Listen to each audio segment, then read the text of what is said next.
అందరికీ నమస్తే. ఒక కేసులో ఈడీ చేసిన ఛార్జ్ షీట్లో తెలంగాణ ముఖ్యమంత్రి రేవంత్ రెడ్డి పేరు రావడం ఇది ఒక సంచలనంగా మారింది.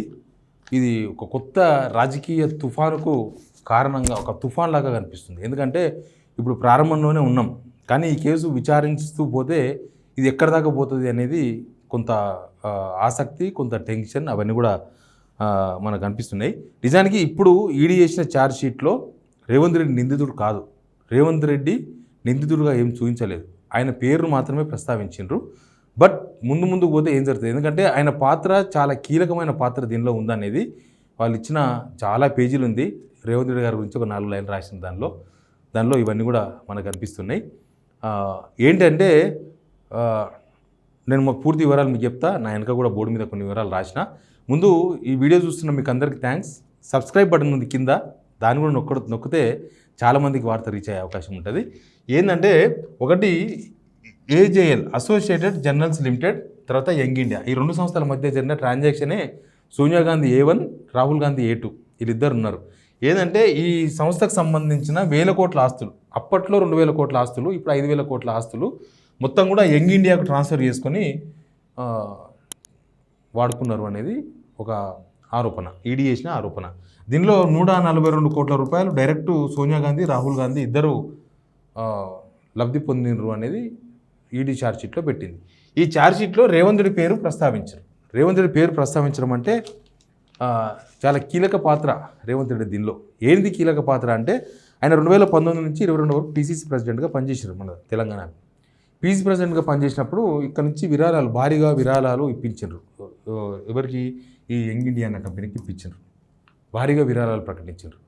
అసలు ఇప్పుడు ఇవన్నీ కూడా సరే, ఇదంతా రాజకీయము, కేసు కావాలని గాంధీ కుటుంబం మీద కేసులు పెట్టినారు, ఇవన్నీ ఉంటాయి, ఎప్పుడైనా ఉంటాయి. ఎవరు కేసు పెట్టినా అదే చెప్తారు. దానిలో కొంత రాజకీయం ఉండొచ్చు, కొంత నిజాలు కూడా ఉంటాయి, ప్రూఫ్స్ కూడా ఉంటాయి కదా. కొన్ని ప్రూఫ్స్ లేకుండా కూడా కేసు అంత ఈజీగా పుట్టపు కాదు. కొన్ని ప్రూఫ్స్ ఉంటాయి, కొంత రాజకీయం ఉంటుంది, అన్ని మిక్స్ అయి ఉంటాయి దీనిలో.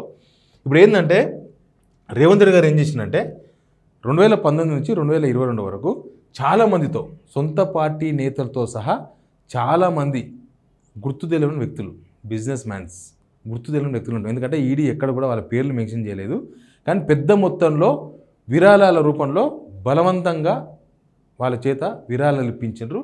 ఇదంతా కూడా రేవంత్ రెడ్డి సేకరించిండు. రేవంత్ రెడ్డి మొత్తం డబ్బులు సేకరించేసి హైకమాండ్కి పంపించేసిండు. హైకమాండ్, యంగ్ ఇండియా అంటే హైకమాండే కదా, దానికి డబ్బులు పంపించేసిండ్రు. దానిలో ఆల్రెడీ కొంతమంది కాంగ్రెస్ నేతల పేర్లు కూడా వచ్చినాయి. ఈడీ నోటీసులు కూడా ఇచ్చింది లాస్ట్ 1 year బ్యాక్ అనుకుంటా. ఎవరికి? అంజన్ కుమార్ యాదవ్, తర్వాత రేణుకా చౌదరి, సుదర్శన్ రెడ్డి ఇప్పుడు ఎమ్మెల్యేగా ఉన్నారు కదా బోధన్, ఆయనకు, ఇంకా కొంతమందికి, షబ్బీర్ అలీ, వాళ్ళకు ఈడీ నోటీసులు ఇచ్చింది. వీళ్ళు విచారణకు అటెండ్ అయినరు. బహుశా వీళ్ళు ఇచ్చిన వాంగ్మూలంతోనే రేవంత్ రెడ్డి పేరు ఛార్జ్షీట్లో పెట్టిండ్రు అనేది ఇంకొక ఆరోపణ. వీళ్ళు ఇచ్చిన ఇన్ఫర్మేషన్, సాక్షులు ఇచ్చే ఆరోపణలే కదా, సాక్షులు ఇచ్చే దానిపైన ఈడీలు వాళ్ళతోనూ ఇంత సాక్ష్యం ఉంటుంది, కానీ ఈ వీళ్ళు చెప్పినవి ఉంటాయి కదా, తీసుకుపోతారు మనిషిని. ఆయన ఏం చెప్తే ఒక సాక్షి, నేను పలానా ఆయనకు పైసలు ఇచ్చిన, పలానా దొంగతనం జరిగింది, ఒక ఆయన పట్టుకుపోయి అడుగుతుంది ఈడీ, ఇక్కడ ఏం చేసినా దొంగతనం అని అంటే, దొంగతనం చేసినా నేను పలానా వ్యక్తికి ఇచ్చిన అని చెప్తే ఆయన పట్టుకొస్తారు ఏందని, ఆయన పేరు రాస్తారు.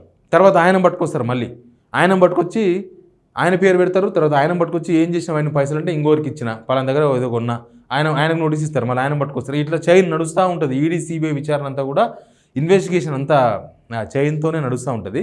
ఇప్పుడు ఏమైంది, వీళ్ళందరినీ పిలిస్తే వీళ్ళందరూ ఎందుకు ఇచ్చిన పైసలు, వీళ్ళందరినీ హైకమాండ్ అడగలే, రేవంత్ రెడ్డి ద్వారా అడిగిపించిండ్రు. రేవంత్ రెడ్డి వీళ్ళ మీద ప్రెషర్ పెట్టి వీళ్ళను ఒత్తిడి పెంచి వైఐకి యంగ్ ఇండియా అనే సంస్థకు డబ్బులు విరాళాల రూపంలో ఇచ్చిండ్రు. వీళ్ళంతా ఇచ్చింది వైట్ మనీ. రేవంత్ రెడ్డి ఇచ్చిన, బిజినెస్ మెన్స్ ఇచ్చిన, వీళ్ళు నేను చెప్పిన ఈ పేర్ల నేతలు, కాంగ్రెస్ నేతలు ఇచ్చిన, ఇవంతా వైట్ మనీ. కానీ ఇప్పుడు ఈ సంస్థ కేసుల్లో ఇరుక్కున్నది. ఎందుకంటే యంగ్ ఇండియా అనే సంస్థకు ఇక్కడ నుంచి ఆస్తులు వచ్చాయి, యంగ్ ఇండియాకి ఏం లేవు. అసలు ఈ ఏజేఎల్ ఎవరిది అంటే ఇది స్వాతంత్ర సమరయోధులది. స్వాతంత్ర సమరయోధుల ఆస్తులు దానిలో ఉన్నాయి. అది ఒక ట్రస్ట్, కానీ ఆ డబ్బులు దేనికి వాడాలనో దానికే వాడాలి. కానీ ఈ డబ్బులు తీసుకొచ్చి దీనికి ట్రాన్స్ఫర్ చేసిండ్రు. ఇప్పుడు వీళ్ళందరూ విరాళాల రూపంలో వీళ్ళకే ఇచ్చిండ్రు. దీనిలో ముఖ్య పాత్ర రేవంత్ రెడ్డి పోషించిండు అనేది ప్రధానమైన ఆరోపణ. అందరితో డబ్బులు ఇప్పించిండు, బలవంత పెట్టి ఇప్పించిండ్రు అనేది 2019 నుంచి 2021. ఇది ప్రస్తుతం రేవంత్ రెడ్డి పైన ఉన్న ఆరోపణ.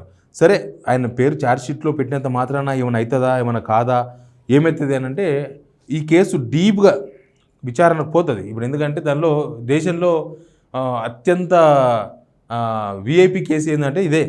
ఇప్పుడు సోనియా గాంధీ రాహుల్ గాంధీ ఇచ్చిన విఐపీలు ఎవరున్నారు, వాళ్ళే ఈ కేసులో ఏవని ఎటుగా ఉన్నారు.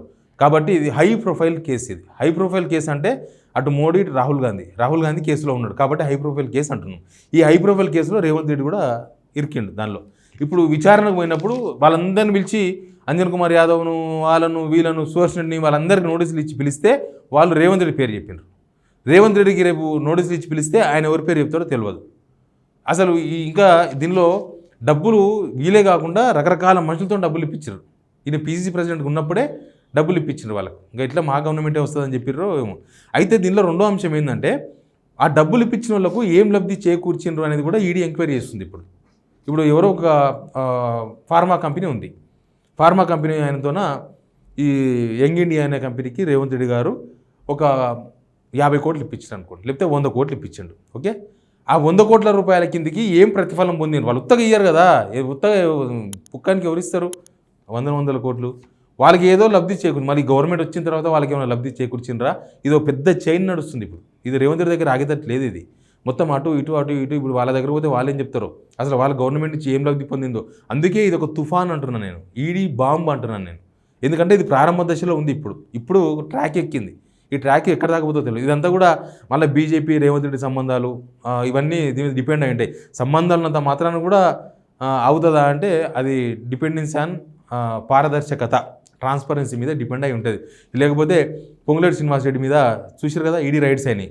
వాళ్ళ దగ్గర నుంచి ఇన్నో డబ్బులు పట్టుకపోయినారు, ఆయన డబ్బులు పట్టుకపోయారు అన్నారు. ఇప్పటిదాకా ఈడీ ప్రెస్ నోట్ ఇవ్వలే, కనీసం అసలు కేసే కాలే. అన్నీ జరిగినాయి. 2 రోజులు రైడ్స్ అయినాయి. మొత్తం డబ్బులు ఎక్కువైన మిషన్లు తీసుకొచ్చిండ్రు. దాదాపు 10-15 మంది ఆఫీసర్స్ వచ్చిండ్రు, ఈడీ ఆఫీసర్స్ ఢిల్లీకి వెళ్ళి హైదరాబాద్కి వెళ్ళి ఇంటి దగ్గర మొత్తం బందోబస్తు పెట్టిరు పోలీసులతోన. మీడియా మొత్తం హల్చల్ చేసింది. అన్నీ అయినాయి కానీ ఏం కాలేదు. ఏంటంటే అదానితో డీల్ చేసిండ్రు. ఒకరోజు ఓడలో కలిసిన ఆ విషయం ఆయన కన్ఫర్మ్ చేసిన పొంగులేటి శ్రీనివాస్ రెడ్డి. అదానితో మాట్లాడుకొని అదానికి బీజేపీకి మంచి సంబంధాలు కాబట్టి దాన్ని ఏం చేశారో తెలియదు. మొత్తానికి కేసు కాలే. ఓ మడ్డ జరిగింది, నో కేస్. సేమ్ ఇది కూడా అంతే. ఆల్రెడీ రైడ్స్ అయిన 2 days ఆనే దీన్ని పండుకున్నారు ఈడీ ఆఫీసర్లు, కానీ అసలు ఎఫ్ఐఆర్ కూడా కాలేదు. అసలు ఈడీ ఏం జరిగిందో ఒక ప్రెస్ నోట్ ఇవ్వాలి, ఇప్పటిదాకా ఇవ్వలే. అది ఎప్పుడో అయింది. అది ఎప్పుడైంది? హర్యానా ఎలక్షన్స్ ముందు అయింది. అది అక్టోబర్లో ఎప్పుడో అయింది. ఇప్పటిదాకా దిక్కులేదు. అట్లా ఏమైనా మేనేజ్ చేసుకుంటున్నారంటే ఇంకా అప్పుడు మేనేజ్ చేసుకోగలిగితే సోనియా గాంధీ రాహుల్ గాంధీ కూడా ఈ కేసు నుంచి తప్పించుకోవచ్చు. అట్లా కూడా ఉంటుంది దీనిలో. అందుకే దీనిలో పొలిటికల్ యాంగిల్ కూడా ఉంటుంది, ఉండకుండా ఏమి ఉండదు. అయితే ఇదంతా జరిగింది కదా, దీనిలో ఒక ముఖ్యమంత్రి పేరు రావడాన్ని ఇప్పటిదాకా రాష్ట్ర కాంగ్రెస్ కానీ తనకు తానుగా ముఖ్యమంత్రి కానీ ఖండించలేదు. అసలు ఆ విషయం వచ్చిందా ఏమో అన్నట్టు, తెలియదు, గుర్తులేదు, మర్చిపోయా అన్నట్టుగా వ్యవహరిస్తారు అందరూ. కనీసం ఒక రాష్ట్ర ముఖ్యమంత్రి కదా ఆయన, ముఖ్యమంత్రి పేరు ఛార్జ్షీట్లో వచ్చింది. ఇప్పుడు ముఖ్యమంత్రి ఉన్నాడు ఆయన, వచ్చింది. లేకపోతే అప్పుడు పీసీసీ ప్రెసిడెంట్ మీద వచ్చిందంటే ఇప్పుడు పీసీసీ ప్రెసిడెంట్ అయినా కనీసం రాష్ట్ర కాంగ్రెస్ అధికార కాంగ్రెస్ నుంచి కనీసం ఒక ఖండన కూడా రాలేదు. ఆయన ఖండించకపోయినా కనీసం ఒక క్లారిటీ ఇచ్చే ప్రయత్నం కూడా చేయలేదు రేవంత్ రెడ్డి గారు దీని మీద. ఆయన పేరు వచ్చింది, అన్ని ఇంగ్లీష్ పేపర్లో వచ్చింది, తెలుగు పేపర్లో వచ్చింది. ఒక ఛార్జ్షీట్లో పేరు ఉండడం అంటే నాటే జోక్. సోనియా గాంధీ రాహుల్ గాంధీ అంటే వాళ్ళ పార్టీ చీఫ్లు అక్కడ ఉన్నారు, ఓకే. కానీ ఈయన మొత్తం డబ్బులు సేకరించి ఇచ్చిండు కదా, ఏజెంట్, మనోడు ఏజెంట్, అందరితో డబ్బులు సేకరించి ఇచ్చిండు. మరి అందరూ డబ్బులు తీసుకొని ఇచ్చిండు, బెదిరించి డబ్బులు తీసుకున్నాడు. ఆల్మోస్ట్ అంతే దాని అర్థం, ఒత్తిడి పెంచి తీసుకున్నాడు అనేది. ఒత్తిడి పెంచి మరి ఏం ఒత్తిడి పెంచారు అప్పుడున్న మూమెంట్లో, వాళ్ళకి ఏం లబ్ధి చేకూర్చారు అది కూడా చెప్పాలి. ఎందుకంటే ఏమైనా లబ్ధి చేకూరిస్తే అది మనమే, తెలంగాణ ప్రజలే ఉంటాయి. అవి ఎవరు ఉత్తగా ఇయ్యరు కదా. కానీ ఈయన మౌనంగా ఎందుకున్నాడు అనేది కూడా ఒక పెద్ద అనుమానం. అంటే ఇక్కడ బయటికి కనిపిస్తున్నదే ఉందా, ఇంకా లోపల ఏదైనా పెద్ద వ్యవహారం నడుస్తుందా, లోపల ఇంకేమైనా పెద్ద మ్యాటర్ ఉందా అనేది ఒక పెద్ద చర్చ ఉంది. ఎందుకంటే మౌనంగా ఉన్నప్పుడు చాలా క్వశ్చన్లు వస్తాయి. రేపు నాడు నోటీసు ఇచ్చిర్రనుకో ఇంకా కేసులో ముందు పోయే అవకాశాలే ఉంటాయి కదా. మొదలే భయంగా ఉంటాడు రేవంత్ రెడ్డి ఎప్పుడు ఈ కేసుల విషయంలో. అప్పటి కేసులో ఇంకా వదలలేదు. డీకే శివకుమార్ ముఖ్యమంత్రి కాకపోవడానికి ప్రధానమైన కారణం ఏంటంటే ఈడీ కేసులు. ఇప్పుడు ఈయన ముఖ్యమంత్రిగా ఉండగా ఈడీలో పేరు వస్తుంది కాబట్టి ఇది ఎక్కడి దాకా తీసుకుపోతుంది అనేది ఏం అర్థమవుతలేదు. ఒక తుఫాన్, ఒక ప్రారంభ దశ. దీన్ని ఏమనాలంటే ముందు జరిగే రాజకీయాలకు ఇది ఒక ప్రారంభం అని మాత్రం ఖచ్చితంగా చెప్పొచ్చు. ప్రారంభం ఇక్కడ అవుతుంది, ఎక్కడ ఎండ్ అవుతుందో తెలియదు. కానీ మౌనంగా ఉండడం ఏంది, కనీసం స్పందించాలి కదా. ఆయన జహీరాబాద్లో ఎక్కడో మాట్లాడేసిండు కూడా, చెప్పొచ్చు కూడా ఏందనేది. ఒక రాష్ట్ర ప్రతినిధి కదా, రాష్ట్రానికి ముఖ్యమంత్రి కాబట్టి ఛార్జ్షీట్లో నేమ్ వచ్చినప్పుడు మనకేం సంబంధం లేదని కూడా చెప్పొచ్చు, ఆయన ఇష్టం కూడా చెప్పొచ్చు. కానీ అందరూ మౌనంగా ఉండడం వెనుక ఏందో మతలబు ఉంది. ఇది అనుకున్నంత బయటికి కనిపించేదే కాదు, లోపల చాలా పెద్దగా ఉందేమో ఈ విరాళాలు సేకరించడము అది ఇది అనేది ఒక పెద్ద చర్చ నడుస్తుంది. చూద్దాం ఏమవుతుందో.